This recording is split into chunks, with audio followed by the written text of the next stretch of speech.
Hello friends, welcome to so happy. என்ன வீடியோல பார்க்குறோம், சக்கரவள்ளி கிழங்கு வச்சு கட்லெட் எப்படி செய்யுதுன்னு பார்க்கலாம். அதுக்கு முதல்ல இட்லி செட்ல இதை வேக வச்சு எடுத்துக்கலாம். நான் இங்க ஏற்கனவே இட்லி செட்ல வேக வச்சு எடுத்து இந்த மாதிரி மசிச்சு வச்சிருக்கேன். இந்த மாதிரி மசிச்சு எடுத்து வச்சிருக்கேன்.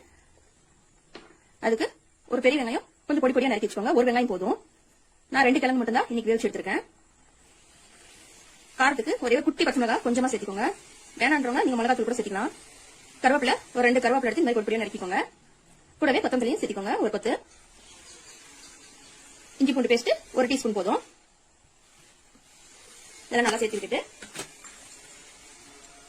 கரம் மசாலா 1/2 டீஸ்பூன் சேர்த்துக்கோங்க. மிளகாத்தூள் 1/2 டீஸ்பூன். மஞ்சத்தூள் ஒரு சிட்டிகை சேர்த்துக்கோங்க. உப்பு 1/2 டீஸ்பூன். இது தேவையான பார்த்து சேர்த்துக்கோங்க. நான் 1/2 டீஸ்பூன் சேர்த்திருக்கேன். இப்போ இது கூட கார்ன்ஃபிளவர் மாவு 1 டேபிள் ஸ்பூன் சேர்த்துக்கோங்க. அரிசி மாவு 3 டேபிள் ஸ்பூன் சேர்த்துக்கோங்க.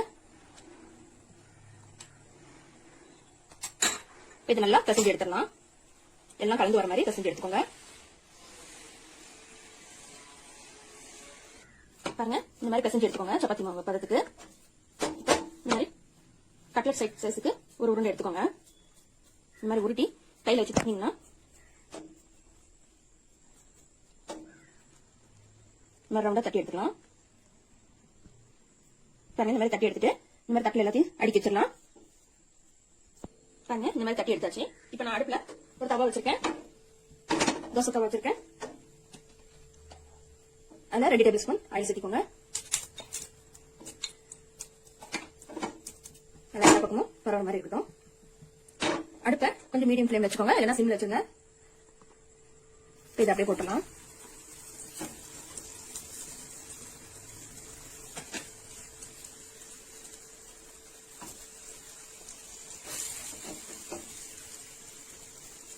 ஒரு 2 நிமிஷம் போல இப்படி இருக்கட்டும். அடுப்பு சிம்ல வச்சுங்க. அதுக்கப்புறம் நம்ம திருப்பி போட்டுக்கலாம். வாங்க, திருப்பி போட்டுடலாம். பாருங்க, நல்லா ரோஸ்ட் ஆயிருக்கு.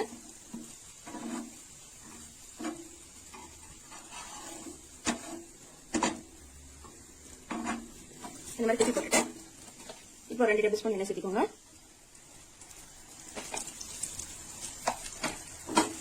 அவ்வளவுதாங்க. இது ஒரு 2 நிமிஷம் வேகட்டுங்க. வாங்க, இந்த மாதிரி நல்லா ரோஸ்ட் ஆயிடுச்சு. இப்போ பின்னாடி திருப்பி பார்த்துக்கலாம். பாருங்க, இதே மாதிரி அடுத்த வச்சு நம்ம போட்டு எடுத்து பார்க்கலாம். பாருங்க, அவ்வளவுதான், நம்மளுடைய கட்லெட் ஈஸியா ரெடி ஆயிடுச்சு. சக்கரவள்ளி கிழங்கு கட்லெட்டுங்க. இதே மாதிரி நீங்க செஞ்சு ட்ரை பண்ணி பாருங்க. பிள்ளைங்க ஸ்கூல் விட்டு வந்தா ஈவினிங் ஸ்நாக்ஸா செஞ்சு கொடுக்கலாம். இந்த வீடியோ உங்களுக்கு பிடிச்சிருந்தா லைக் பண்ணுங்க, ஷேர் பண்ணுங்க, கமெண்ட் பண்ணுங்க. மறக்காம நம்ம சோ ஹாப்பி சேனலை சப்ஸ்கிரைப் பண்ணிடுங்க. தேங்க்யூ. மறந்துடாதீங்க.